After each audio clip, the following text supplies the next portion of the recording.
Bonjour à tous et on se retrouve avec une nouvelle vidéo. Avant de commencer la vidéo, j'aimerais bien attirer votre attention des principaux métiers dans le cloud computing. On peut trouver le Cloud Solution Architect, un Cloud Developer, Cloud System OPS et Cloud Security Engineer. Dans cette vidéo, on va s'intéresser à la virtualisation et c'est parti. Notre objectif dans cette vidéo et les prochaines vidéos est tout simplement comprendre comment l'abstraction rend le cloud computing possible, aussi comprendre comment la virtualisation crée des pools de ressources partagées, utilisation de l'équilibrage de charges pour permettre aux grandes applications dans le cloud computing, utilisation d'hyperviseurs pour rendre les machines virtuelles possibles et discussion sur l'imagerie système et la portabilité des applications pour le cloud.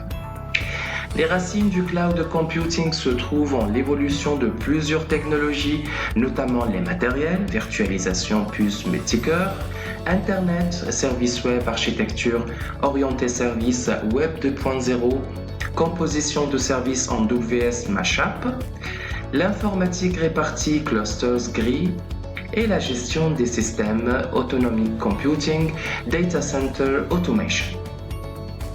La convergence des domaines technologiques qui ont considérablement évolué et ont contribué à l'avènement du cloud.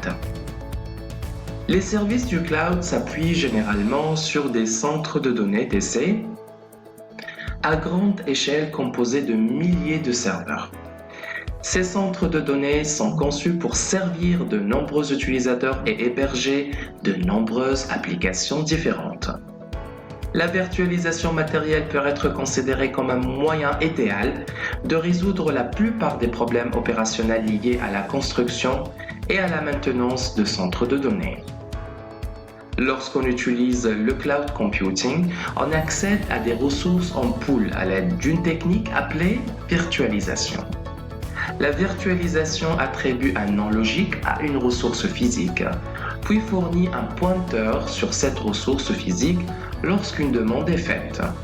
La virtualisation permet de gérer efficacement les ressources, car le mappage des ressources virtuelles sur les ressources physiques peut être à la fois dynamique et simple. La virtualisation, l'idée de virtualiser les ressources d'un système informatique, notamment les processeurs, la mémoire et les périphériques d'entrée-sortie, est bien établie depuis des décennies et vise à améliorer le partage et l'utilisation des systèmes informatiques. La virtualisation matérielle permet d'exécuter plusieurs systèmes d'exploitation et piles de logiciels sur une même plateforme physique. Une couche logicielle, le moniteur de machine virtuelle VMM, également appelé hyperviseur, facilite l'accès au matériel physique et présente à chaque système d'exploitation invité une machine virtuelle VM, qui est un ensemble d'interfaces de plateformes virtuelles. Les avantages perçus étaient des améliorations sur le partage et l'utilisation, une meilleure gestion et une fiabilité accrue. Pour résumer tout ça, le virtuel signifie tout ce qui n'est pas réel. Et en informatique, c'est tout ce qui existe sur ordinateur ou sur Internet uniquement, donc dans le monde numérique. Et donc la définition brève de la virtualisation est en informatique, la virtualisation en informatique fait souvent référence à l'abstraction d'un composant physique en objet logique, tout simplement, et on va voir en détail par la suite. Une machine virtuelle peut virtualiser toutes les ressources matérielles, y compris les processeurs, la mémoire, le stockage, etc. Pour les cas d'utilisation, on va citer les cas d'utilisation dans la virtualisation. Tester un OS sans l'installer sur votre ordinateur.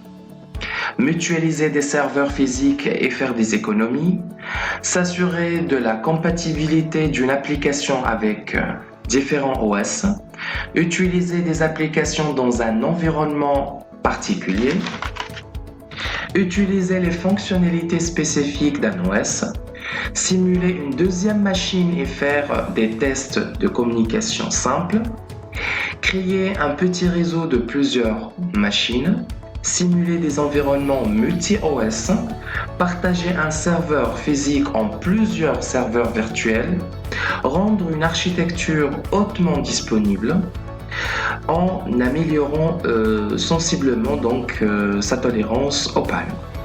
Migrer des serveurs virtuels sur des nouveaux serveurs physiques, déployer un serveur virtuel à la volée et faciliter les opérations de maintenance. Avant de parler des types de virtualisation, on va parler un peu des avantages de la virtualisation. On a comme la meilleure disponibilité, des meilleures performances, on a moins de serveurs physiques, une meilleure sécurité, bien sûr un gain dans le coût, la portabilité et de la haute disponibilité. Pour les types de la virtualisation, on distingue principalement 5 types. Le premier type, c'est la virtualisation de serveurs. Un serveur physique peut être constitué de plusieurs serveurs plus petits. Chaque petit serveur peut héberger une machine virtuelle et l'attribution des ressources matérielles est effectuée bien évidemment par un hyperviseur. La virtualisation des postes de travail. Le bureau de l'utilisateur est stocké sur un serveur distant, ce qui permet à l'utilisateur d'accéder à son bureau à partir de n'importe quel périphérique ou emplacement. La virtualisation de logiciels. Le processus par lequel un programme informatique est complètement séparé du système d'exploitation sous-jacent. À chaque exécution, il se comporte comme si il interfaçait directement avec le système d'exploitation d'origine. Le quatrième type de la virtualisation, c'est la virtualisation de réseau et la virtualisation de stockage. L'environnement cloud computing. En 1998, on trouve VMware. Consolider plusieurs services sur quelques serveurs redondants grâce à la virtualisation. En 2006, on trouve Amazon EC2. C'est une instance d'ordinateur allouée, infrastructure as a service, EAS, virtualisation avec Zen. Eucalyptus en 2008, Elastic Utility Computing Architecture for Linking Your Programs to Useful Systems. Clone du logiciel de EC2, initialement ouvert et ensuite à base ouverte. En 2010, on trouve OpenStack, démarré par un large consortium de compagnies de haute technologie en réponse à Eucalyptus qui n'était plus vraiment ouvert. Kubernetes en 2015, les conteneurs sont plus efficaces que les machines virtuelles pour les infrastructures privées ou par-dessus des machines virtuelles cloud. Merci d'avoir regardé cette vidéo et à bientôt.